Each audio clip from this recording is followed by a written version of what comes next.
3 միլիոնանոց երկրում 800,000 աշխատատեղեր ունենալը դա շատ քիչ է, մենք առաջարկում ենք ստեղծել 300,000 աշխատատեղ, որից որ 80,000-ը լինելու է արդյունաբերության ոլորտում։ Ինչ է նշանակում դա, այսինքն տեղի ունենալու հանրապետության արդյունաբերականացում, քաղաքներում եւ գյուղերում կառուցվելու են գործարաններ։ Մենք հավաստիացնում ենք, որ Սամվել Կարապետյանի օրոք Հայաստանի Հանրապետությունում ստեղծվելու են նախապայմաններ ոչ միայն խոշոր արդյունաբերության, նավթավերամշակման, բղնձածուլարաններ եւ այլ տիպի արտադրություններ հիմնելու համար, այլ նաեւ շատ մեծ ուշադրություն է դարձվելու փոքր եւ միջին բիզնեսին։ Շրջանառության հարկից ազատում, այսինքն 0 հարկ, 0% հարկ փոքր բիզնեսի համար։ Փոքր բիզնեսը պետք է շնչի։ Փոքր բիզնեսը պետք է դառնա ինկուբատոր միջին եւ խոշոր բիզնեսի համար։ Տասնյակ ընկերություններ են պետք, որոնք որ կկարողանան, որոնք լինելու են Հայաստանի գյուղատնտեսության շարժիչ ուժը։ Այսինքն գյուղացին վեր կհաճեցնում է, հանձնում է ընկերությունը դա իրացնում է։ Դա պետական քաղաքականություն է։ Պետությունը պետք է համապատասխան միջոցներ ձեռնարկի, պետք է բանակցել հարևանների հետ, պետք է բանակցել գերտերությունների հետ, ունենալ համապատասխան երաշխիքներ եւ գնալ ամեն ինչ անել այդ ուղղությամբ, արժանապատիվ խաղաղության եւ կոմունիկացիաների ապաշրջափակման, դա բնականաբար Հայաստանի տնտեսության համար բավական մեծ հնարավորություններ է բացում, այստեղ եւս պետք է անդրադառնամ այս հարցին, ամեն ինչ կախված է ուժեղ բանակցողից, Հայաստանը պետք է խոսի ուժեղ դիրքերից, Հայաստանին պետք է ուժեղ առաջնորդ, որպեսզի կարողանա ըստ արժանավուն Հայաստանի ազգային շահը առաջ տանել եւ հասնել նրան, որ Հայաստանի բոլոր հարևանները հաշվի նստեն Հայաստանի ազգային շահի հետ։ Սամվել Կարապետյանի հայրենիքը Հայաստանն է, Սամվել Կարապետյանի համար բոլոր առաջնահերթությունները կապված են Հայաստանի Հանրապետության ազգային շահի հետ։ Armenia Today-ի խոսում են գլխավորի մասին հաղորդաշարի հյուրն է մեր ձևով շարժման համակարգող խորհրդի անդամ Տիգրան Աբրահամյանը, շնորհակալ եմ մեր հրավերը Տիգրան ընդունելու համար։ Բարև ձեզ, շնորհակալ եմ հրավերի համար։ Անդրադառնալու ենք մի քանի թեմայի, դե քաղաքական, տնտեսական, նաև իրավական, սկսենք տնտեսականից։ Սիրով։ Մեր ձևով շարժման հիմնական համակարգողը ներկայացրեց, դե պրեզենտացիա արեցիք, ներկայացրեցիք ձեր հիմնական ծրագիրը տնտեսական ուղղությամբ,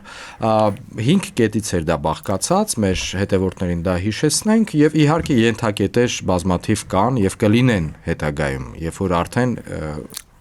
քաղաքական հայթը վերջնական ներկայացվի, կուսակցությունը արդեն ներկայացնի, արդեն մտնի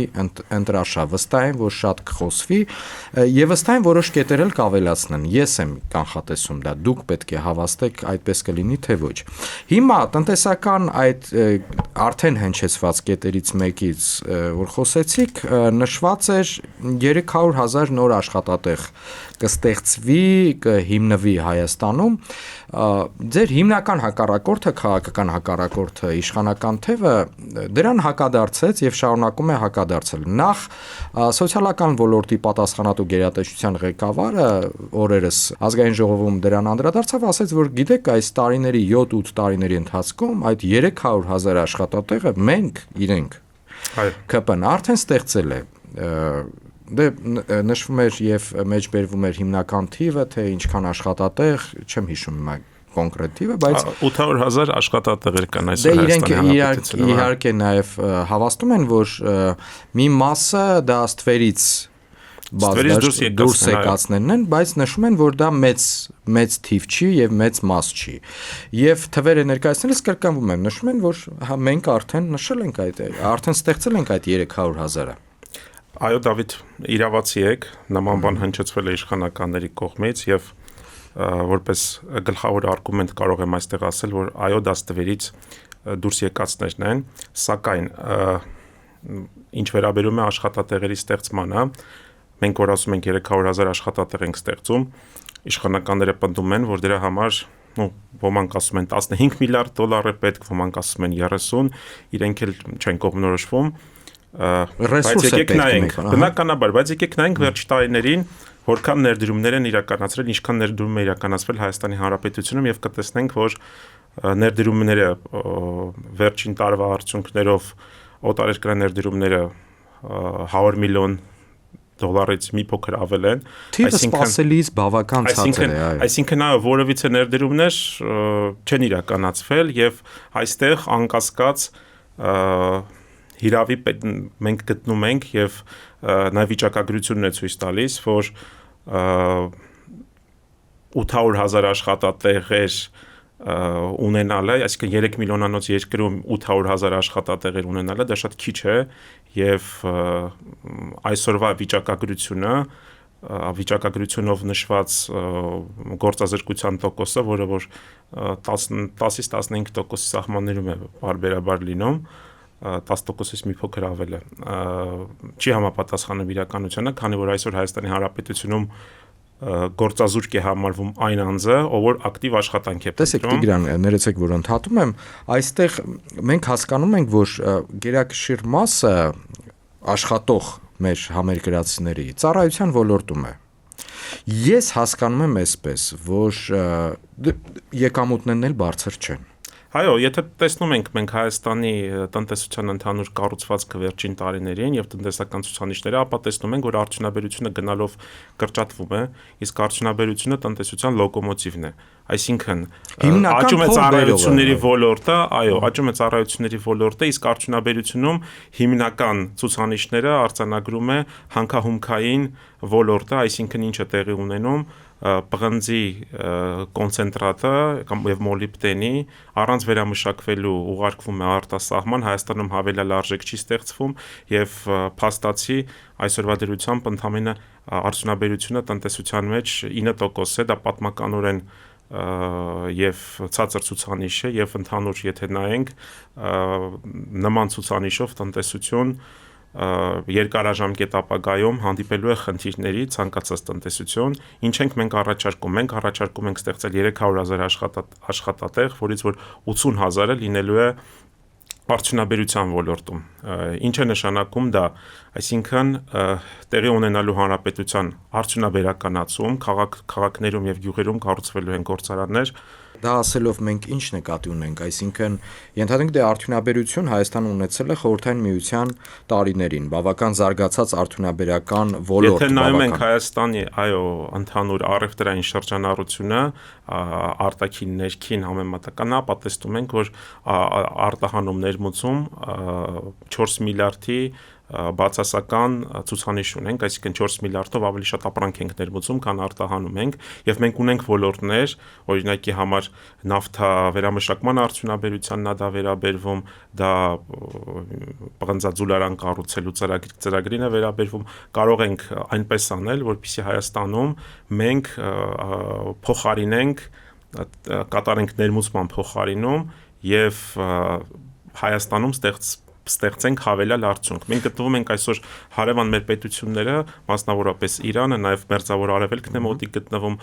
նավթային պաշարներ ունեցող ամենամեծ պետություններն են։ Մենք դրանցից չենք օգտվում։ Մենք առաջարկում ենք մասնավորապես Վանաձոր քաղաքում ստեղծել նավթավերամշակման գործարան, որը որ թույլ կտա Հայաստանի Հանրապետության ամբողջ պահանջարկը նավթավերամշակման ոլորտի ամբողջությամբ լուծել, այո, բենզինը, ինչու՞ չէ նաև բիթումը եւ մնացած ապրանքները, դիզելային վառելիքը ամբողջությամբ արտադրել հանրապետությունում եւ փաստացի տեղի ունենալու ներմուծման փոխարինում։ Ինչ վերաբերում է հանքահումքային ոլորտին, ապա մենք, ինչպես ես նշեցի, պղնձի կոնցենտրատ ենք արտահանում, այսինքն հող ենք արտահանում Եվրոպա եւ այլ պետություններ, Չինաստան։ Դա այլ գին է իրանից ներկայացնում, բայց արդեն ստացած պղնձի այլ գին։ Այո, պետք է ստեղծել պղնձաձուլարան, Հայաստանում ապահովել հավելյալ արդյունք, ապահովել հավելյալ արտադրանք եւ դա ավելի քան իրական է։ Տարիներ շարունակ խոսվում է Հայաստանի Հանրապետությունում, տարբեր իշխանություններով խոսվել է, տասնյակ տարիներ այդ հնարավորությունը եղել է, սակայն չի ստեղծվել պղնձաձուլարան։ Մենք հավաստիացնում ենք, որ առաջիկա 5 տարվա ընթացքում Սամվել Կարապետյանի տնտեսական ծրագրով առաջին կետով 300,000 աշխատատեղերի ծրագրով անպայման Հայաստանում հիմնվելու է պղնձաձուլարան, որը որ արդեն պատրաստի մաքուր պղինձ արտահանելու արտերկիր։ Ընդ որում սա երկարաժամկետ ապագայում կարող է վերածվել ավելի մասշտաբային պրոյեկտի, այսինքն Հայաստանում կարելի է նաև էլեկտրատեխնիկական սարքավորումներ արտադրել։ Մենք գիտենք Հայաստանում վերջին տարիներին կառուցվել է մալուխների գործարան, կառուցվել է էլեկտրատեխնիկական սարքավորում, կառուցվել են էլեկտրատեխնիկական սարքավորումների այլ գործարաններ, այդ ոլորտը պետք է զարգացնել եւ Հայաստանը շատ մեծ պոտենցիալ կարող է ունենալ այդ ոլորտում։ Շատերը չեն տեսնում, չնայած տնտեսագետները արդեն բազմաթիվ տարի դրա մասին խոսում են, այն մարդիկ, ովքեր խոսում են դրա մասին, նշում են, այո, Հայաստանը ունի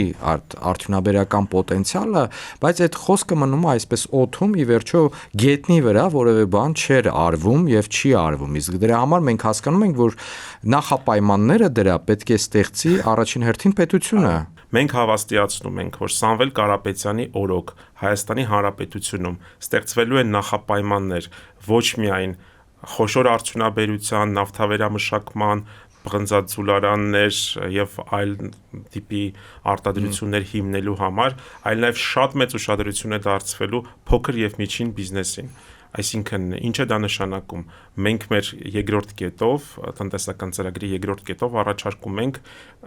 Հայաստանի Հանրապետության փոքր բիզնեսը, իսկ ինչ է նշանակում փոքր բիզնես, դրանք այն ընկերություններն են, այն գործարարներն են, որոնք ունեն այդ թվում նաև, որոնց որ շրջանառությունը չի գերազանցում 100 միլիոն դրամ, վարսավիրանոցներ, դերձակներ, հացի փռեր եւ բազմապիսի նման այլ փոքր ձեռնարկություններ հարկերից ազատում, այո, հարկերից շրջանառության հարկից ազատում, այսինքն 0 հարկ, 0% հարկ փոքր բիզնեսի համար։ Մենք պետք է թույլ տանք, որպեսզի փոքր բիզնեսը հնարավորություն ունենա աճել։ Դու գիտեք, Դավիթ, վերջին 1 տարվա ընթացքում Հայաստանի Հանրապետությունում քանի ձեռնարկությունը, քանի փոքր բիզնեսի ձեռնարկությունը, հազարավոր փոքր բիզնեսի փակման մասին։ Համարյա տասնյակ հազարավոր է Հայաստանի Հանրապետություն, ընդհանուր Հայաստանի Հանրապետությունում շուրջ 60-70 հազար փոքր բիզնես իրականացնող փոքր բիզնեսում գործունեություն ծավալող ընկերություններ եւ անհատներ կան։ Վերջին տարվա ընթացքում 3000 փոքր բիզնեսի ընկերություններ փակվել են։ Գիտեք ինչու են փակվել, որովհետեւ շուրջ 1 տարի առաջ տեղի ունեցած փոփոխություններով շրջանառության հարկը կրկնապատկվել է։ Փոքր բիզնեսը պետք է շնչի։ Փոքր բիզնեսը պետք է դառնա ինկուբատոր միջին եւ խոշոր բիզնեսի համար։ Փոքր բիզնեսը ինչ է իրենց ներկայացնում, այսինքն դա հիմնականում 1, 2, 3 մինչեւ 5-6 աշխատակից ունեցող փոքրիկ ձեռնարկություններ են։ Այսինքն մենք պետք է հնարավորություն տանք, որպեսզի փոքր բիզնեսը աճի։ Այդ ընկերությունները աշխատատեղեր են ստեղծում, նաև փոքր բիզնեսի սեփականատերերը իրենց ապրուստի միջոցն է հոգում։ Բոլորս լինում ենք վարսավիրանոցներում, լինում ենք հացի փռերում, տեսնում ենք շատ հաճախ մեր ընկերներ նույն վարսավիրանոցի վարսավիրի մոտ գնալով վարսավիրի հետ ընկերանում ենք եւ շատ լավ գիտենք իր առօրյան, որ 1000 ու մի հոգս է լուծում, վարկեր ունի եւ այլն եւ այլն։ Մենք առաջարկում ենք ազատել փոքր բիզնեսը վարկերից եւ հնարավորություն տալ, այո, հնարավորություն տալ փոքր բիզնեսին կարճաժամկետ ապագայում դառնալ միջին բիզնես, կատարել քայլ դեպի միջին եւ խոշոր բիզնես։ Ձեզ կարող են հակադարձել, որ նաև փոքր բիզնեսն է այժմ հարկատու եւ հաշվի առնելով, որ նախորդ տարի հարկահավաքության աննախադեպ թիվ է հրապարակել իշխանությունը, բյուջեն լցվում է նաև փոքր բիզնեսի շնորհիվ։ Հիմա ընդամենը 2.5% է, Դավիթ ջան, ընդամենը 2.5%-ն է ընդհանուր բյուջեի։ Մենք գտնում ենք, որ այդ 2.5%-ը կարելի է գտնել հաշվի առնելով, որ զուգահեռ ծրագրերով, այսինքն մենք առաջարկում ենք, այսինքն պետության արդյունաբերականացում այդ 2.5%-ը շատ արագ այլ ոլորտներից մենք կարողանալու ենք գտնել, կարողանալու ենք բերել եւ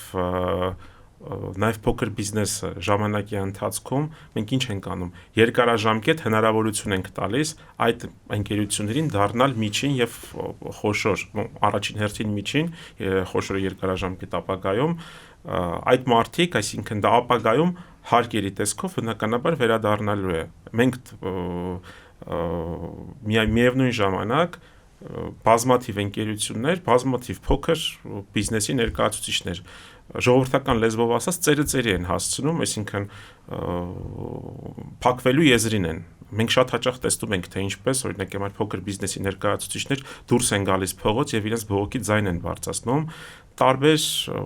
խնդիրներ ունեն, տասնյակ խնդիրներ ունեն եւ հիմնական քայլը, առաջին քայլը, որը որ հնարավորություն է տալու փոքր բիզնեսին շնչելու, դա հարկերից ազատումն է։ Գրպանին չկապնելը, այո, շուրջ 60,000 ընկերություն, շուրջ 60,000 ընկերություն եւ անհատ հնարավորություն են ստանալու շնչելու, այդ հարկային բեռից ազատվելու։ Երբ որ առաջարկները ներկայացվում էին, գուցե սպասելի էին այս 5 կետեր, որոնք նախապես առաջարկվեց Սամվել Կարապետյանի տնտեսական ծրագրով։ Բայց մեր քաղաքացիներին առաջին հերթին հենց այս պահին ինչ որ մի լուծում է պետք, չէ՞, այդպես է քաղաքացին հիմնականում կողմնորոշվում։ Այո, գուցե եւ ձեր հնչեցրած այդ առաջարկները որոշակիորեն այսպես հերանեկարում մարդիկ պետք է կարող են հաշվի առնել, որ գիտեք, եթե Սամվել Կարապետյանը լինի երկրի վարչապետ կամ Սամվել Կարապետյանի ներկայացուցիչը կուսակցության, այս լուծումները կտրվեն եւ բիզնեսում մենք կարող ենք շնչել։ Բայց մարդիկ շատ անգամ նայում են այս պահին իր գրպանի պարունակությունը ավելացավ, թե չէ, ինքը այլևս այս ամսվանից սկսած ծերին այսպես ֆինանսական առումով շնչելու է, թե ոչ։ Գուցե ավելի խոշոր առաջարկներ արվեն, ես չգիտեմ, ինչպես օրինակ Վրաստանում արվեց, մարդկանց առաջարկելով վարկերի փակում կամ վարկային նոր պայմաններ, այսինքն պետությունը չէ՞ պետք է դրանով զբաղվի առաջին հերթին։ Պետությունը որտեղ վարկային տոկոսադրույքները դուք լավ գիտեք, որ Հայաստանում ցածր չեն, մեղմ ասած։ Այո, անուղղակիորեն այս ծրագրի առաջին եւ երկու կետը, ինչու՞ չէ նաեւ մյուս կետերը անուղղակիորեն փաստացի դրան անդրադառնում են, այսինքն այսօր շրջանառության հարկը Հայաստանի Հանրապետությունում կազմում է 10%։ Մենք ինչ ենք ասում, մենք մեր 5 քայլերով, մեր առաջարկված 5 քայլերով ձեր նշված խնդիրը, Դավիթ, փաստացի լուծվում է առաջին կետով 300,000 աշխատատեղեր, ստեղծվում են ձեռնարկություններ, ապահովում են աշխատատեղեր, կայուն աշխատատեղեր, այսինքն այսօրվա դրությամբ շատ մարդիկ, դա մոտ 500,000 է վիճակագրությամբ, 500,000 մարդ չունի կայուն աշխատանք, չունի արժանապատիվ աշխատանք, այդ թվում աշխատավարձ նաև արժանապատիվ։ Այո, արժանապատիվ աշխատավարձ, այսինքն մարդիկ ծերը են հասցնում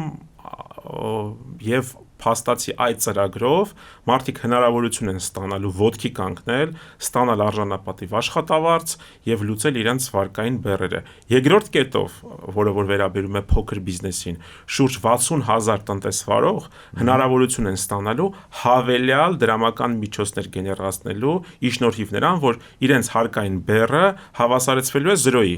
Այսինքն այդ գումարով հնարավորություն կտրվի մի շարք խնդիրներ լուծել, այսինքն սկսած գնագոյացման խնդրից մինչև վարկի մարում եւ փաստացի այդ երկու կետերը, որը որ ես նշեցի, բնակչության զգալի հատվածին մեծ աջակցություն է բերելու։ Ինչ վերաբերում է մյուս կետերին, բերքի երաշխավորված մթերումը օրինակի համար, դրա հիմնական շահառուները հենց մեր գյուղացիներն են, գյուղի ժողովուրդն է, ժողովրդական լեզվով ասած, այո, այսօր շատ հաճախ մենք տեսնում ենք, որ գյուղացիները վարկի տակ ճռում են, ժողովրդական լեզվով ասած, եւ ամբողջ տարի աշխատում են եւ աճեցնում են, ստանում են իրենց բերքը եւ այո, եւ խնդիր են ունենում այդ բերքը իրացնելու եւ շատ հաճախ տեսնում ենք, թե ինչպես օրինակի համար հուլիս, օգոստոս կամ սեպտեմբեր ամիսներին գյուղացիությունը, դաշտավայրի ժողովուրդը, այլ բնակավայրերի ժողովուրդը սկսում են ճանապարհներ փակել, սկսում են կառավարության մոտ ցույցեր անցկացնել։ Գյուղացին պետք է զբաղվի իր գործով եւ չմտածի նրա մասին, թե ինչպես նա պետք է վաղը վարկ պահի կամ ինչպես նա պետք է ձմեռը անցկացնի, որտեվ բազմաթիվ դեպքեր գիտենք, դուք էլ գիտեք, մենք էլ գիտենք, հարյուրավոր, հազարավոր, տասնյակ հազարավոր դեպքեր կան, եւ գյուղացին չի կարողանում իրացնել իր բերքը եւ կորցնում է այն եւ ստիպված է լինում ինչ անել, հեռանալ երկրից կամ գալ Երևան, գյուղը դատարկվում է եւ փաստացի մեր պետության թիկունքը թուլանում է։ Իսկ գյուղացին մեր պետության թիկունքն է։ Ինչպես է նախատեսում ապահովագրել գյուղացուն այդ խնդրից, այսինքն բերքի իրացումը Լավ, հասկացանք, եթե այդ հնարավորությունը տրվում է, ապա այդ բերքը մթերող ընկերությունների բիզնես շահը որը կլինի։ Գիտեք, մենք այսօր Հայաստանի Հանրապետությունում ունենք ընկերություն, որը որ գյուղացիներից բերքը ձեռք է բերում, մենք նման ընկերություններ պետք է ունենք մի քանի նվազագույնը կամ նույնիսկ տասնյակ, այսինքն պետք է լինի տերմինալ, գյուղացին բերքը հաճացնի, բերի տերմինալ հանձնի եւ չմտածի թե հետագայում ինչ է տեղի ունենալու։ Այստեղ պետության քաղաքականությունն է արտերկրում եւ Հայաստանում եւ արտերկրում այնպիսի պայմաններ ստեղծել, որպիսի բերքը մթերվի եւ գնա արտահանվի հարևան պետություններ, Եվրոպա, այլ պետություններ, շուկա դուս գա օրինակ, այն շուկաները, որոնք ոչ միայն ԵԱՏՄ շուկա, այլ նաև մերձավոր արևելքի շուկա, եւ եկեք տեսնենք Հայաստանի աշխարհագրական դիրքը, այո, հյուսիսում ԵԱՏՄ-ն է, հարավում մերձավոր արևելքն է, որը որ եւս մեծ շուկա է Հայաստանի համար, ունենք եվրոպական պետությունները, ունենք Աֆրիկա, այսինքն փաստացի ճիշտ քաղաքականության դեպքում մենք կարող ենք հասնել նրան, որ բերքը մթերվի, ուղարկվի, այսինքն հանձնվի տրանսպորտային ընկերություններին, մեր խոշոր ընկերությունները մթերում իրականացնող ընկերությունները բերք իրացնեն արդեն արտերկրում, այսինքն տարբեր շուկաներում, տարբեր ցանցային խանութների հետ, տարբեր մեծածախ վաճառք իրականացնող ընկերությունների հետ համապատասխան պայմանավորվածություններ ունենան։ Դա գիտեք, բնականաբար մասնավոր ընկերությունը եւս կարող է, մենք ասացի Հայաստանում կան նման 1-2 միգուցե ընկերություն, բայց նման ընկերություններ տասնյակ ընկերություններ են պետք, որոնք որ կարողանան, որոնք լինելու են Հայաստանի գյուղատնտեսության շարժիչ ուժը։ Այսինքն գյուղացին վերքը հաճեցնում է, հանձնում է ընկերությունը դա իրացնում է։ Դա պետական քաղաքականություն է։ Պետությունը պետք է համապատասխան միջոցներ ձեռնարկի, համապատասխան միջոցառումներ իրականացնի։ Հարկային արտոնություններ, օրինակ, ինչը պետք է դերթի մասնավորին այդպես մեծածավալ բազմաթիվ գործիքներ կան, սկսված տրանսպորտային ընկերությունների հետ աշխատանքից, սկսված արդեն օտարերկրյա պետություններում մեր առևտրային ներկայացուցիչների ակտիվ աշխատանքից, շատ հեշտ կարելի է, հեշտ ասածը ոչինչ հեշտ չի լինում, բայց շատ ճիշտ կարելի է դա կազմակերպել։ Հասկանում եմ, խոշոր բիզնեսին ամեն դեպքում պետք է մասնավորին իհարկե որոշակիորեն պետական քաղաքականության բերել այդ ուղղությամբ, այսինքն պիսի պայմաններ բանակցությունների արդյունք է, Դավիթ, կարելի է բանակցել այսօրվա դրությամբ, ես կրկնում եմ, մերձավոր արևելքում հայկական արտադրանքը, մենք ԵԱՏՄ-ի մասին ենք խոսում, բայց մերձավոր արևելքում բավական մեծ պահանջարկ ունի։ Մենք երբեմն լսում ենք, թե ինչպես է օրինակ համար հայկական արտադրանքը բավական լավ սպառում ունենում ԵԱՏՄ-ում կամ օրինակի համար վերջին տարիներին տեսնում ենք, որ Իրաքի կամ այլ պետությունների հետ մերձավոր արևելքի բավական ակտիվ շարժ է նկատվում, պետական քաղաքականություն է դա, ստեղծել համապատասխան գործիքներ, որպիսի Հայաստանի հայկական արտադրանքը արտերկրում պահանջարկ ունենա եւ համապատասխան սպառում ապահովի։ Տարածաշրջանային իրողությունները հաշվի առնելով մենք հասկանում ենք, թե ինչպիսի գլխացավանք պետք է ունենա, ենթադրենք նոր կառավարիչը, որը տրանսպորտային ու նոր տրանսպորտային ուղղություններ ստեղծելու ինքնաթիռով մեծ քանակությամբ ենթադրենք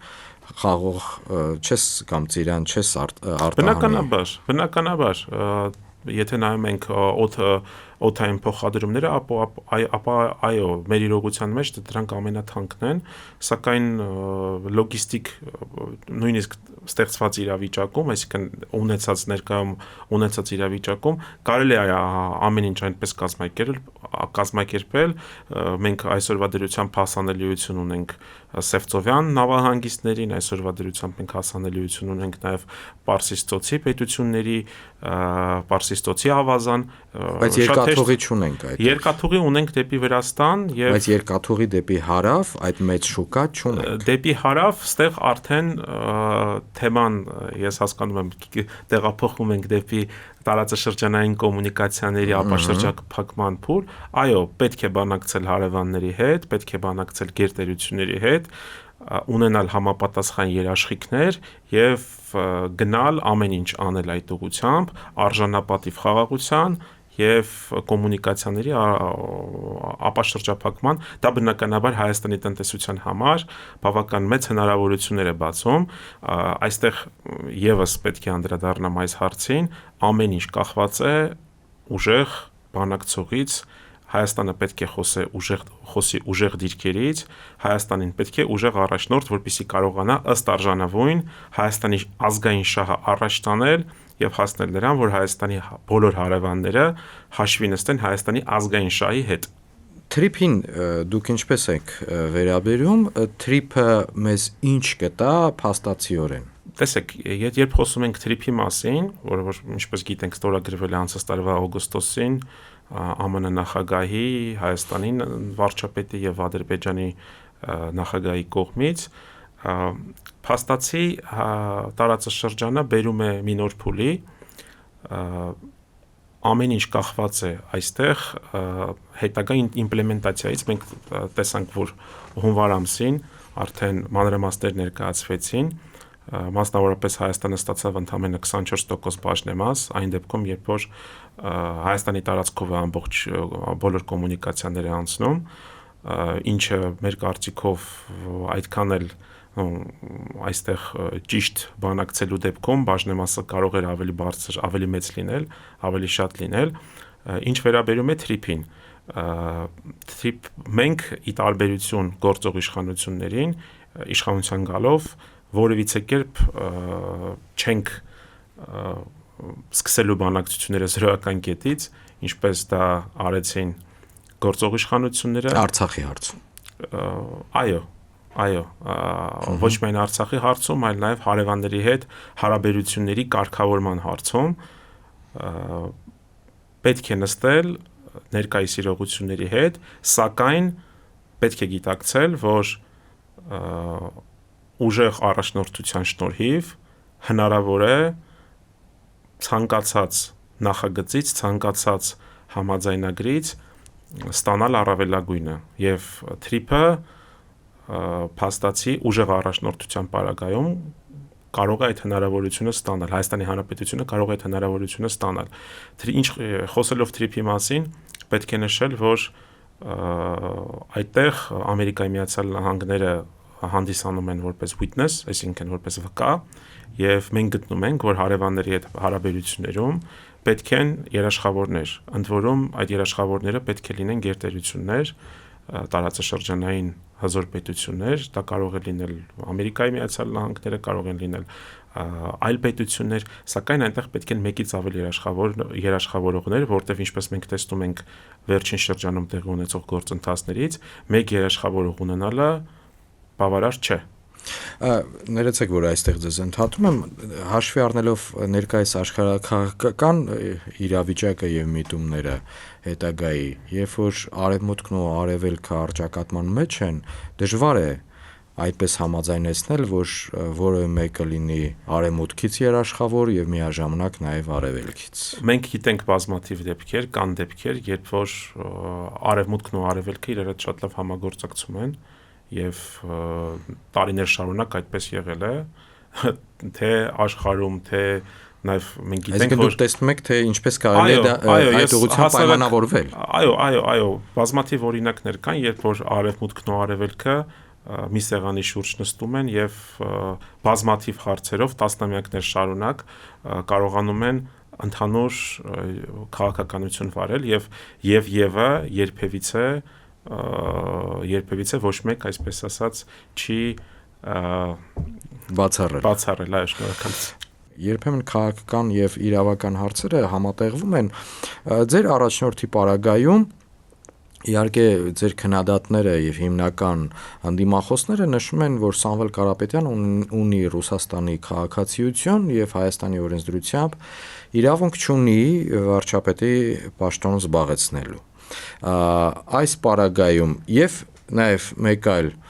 ենթահարցել, եթե Սամվել Կարապետյանը կամ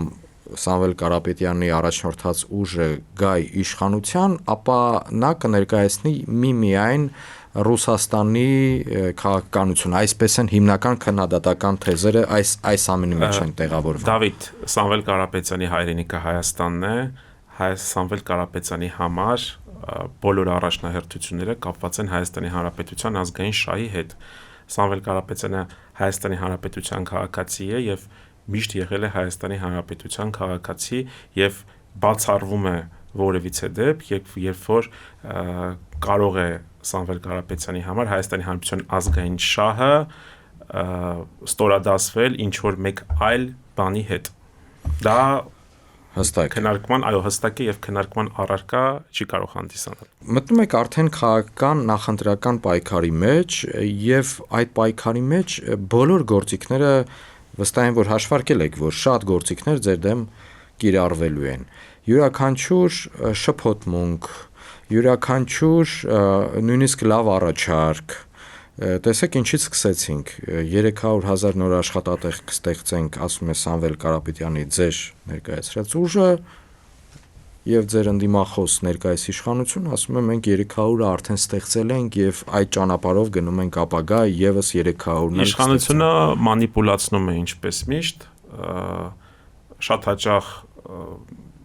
այնպիսի տպավորություն է ստեղծվում, որ իշխանությունում կան մարդիկ, որոնք որ առավոտից երեկո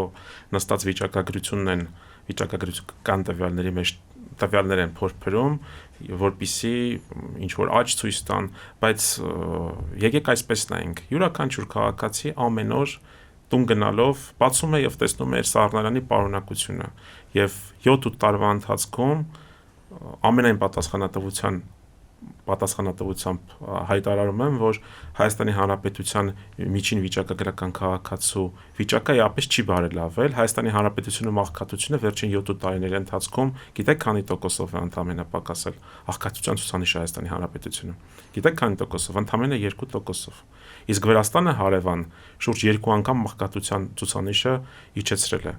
Այսինքն մենք տեսնում ենք, որ շատ հաճախ իշխանությունը ուղղակի մանիպուլացնում է թվերով եւ փորձում է ստեղծել այդ բարեկեցության պատրանք, ինչը ոչ մի դեպքում այդպես չէ, նման քայլերով, նման տեմպերով մենք 50-60 տարի հաղթահարելու ենք աղքատությունը, այնինչ այն կարելի է անել հաշված տարիների ընթացքում հասնել նրան, որպեսզի Հայաստանի Հանրապետության քաղաքացին ունենա բարեկեցիկ կյանք, ունենա բարեկեցիկ ապագա։ Եվ վերջին հարցը դուք այսպես ասած մտնում եք նաև քաղաքական պայքարի մեջ, նաև քաղաքական ճահիճ։ Հայաստանի քաղաքական դաշտը երբեմն որոշ փորձագետներ այդպես են բնորոշում։ Հաղթելու պարագայում դուք ներկայացրեցիք, թե ձեր ծրագրով բանել կավելացնեք առաջիկա ամիսներին, թե ինչ եք նախատեսում անել։ Պարտության դեպքում, այսինքն եթե մեծամասնություն չհավաքի, բայց ձեր ուժը ներկայացված լինի ազգային ժողովում, որպես արդեն ընդդիմադիր որևէ այլ իշխանության ուժին։ Սա քաղաքական ճահիճ է։ Մենք տեսել ենք բազմաթիվ այս 30-35 տարվա ընթացքում, երբ որ տարբեր քաղաքական ուժեր այդ ճահիճի հետ մեջ մխրճվելով տարիների ընթացքում նաև իրենց քաղաքական այսպես վարկանիշն ու ռեսուրսն են մաշեցնում։ Դավիթ, ամեն ինչ մեր ձեռքերում է, ամեն ինչ մեր ժողովրդի ձեռքերում է, մենք պետք է այնպես անենք, որ ուժեղ Հայաստանը հաղթի եւ այլ տարբերակներ այս փուլում մենք չենք քննարկում եւ չենք դիտարկում, ուժեղ Հայաստանը հաղթելու է, Հայաստանի Հանրապետությունը լինելու է ուժեղ եւ բարեկեցիկ պետություն, որևիցե այլ տարբերակ դիտարկման ենթակա չէ եւ օգտվելով առիթից ուզում եմ նաեւ մեր քաղաքացիներին ասել, որ մեզ պետք է առաջիկայում ունենալ առաջիկա ընտրություններին ունենալ մեծ տարբերությամբ հաղթանակ, կոչ եմ անում մեր հայրենակիցներին ընտրել ուժեղը։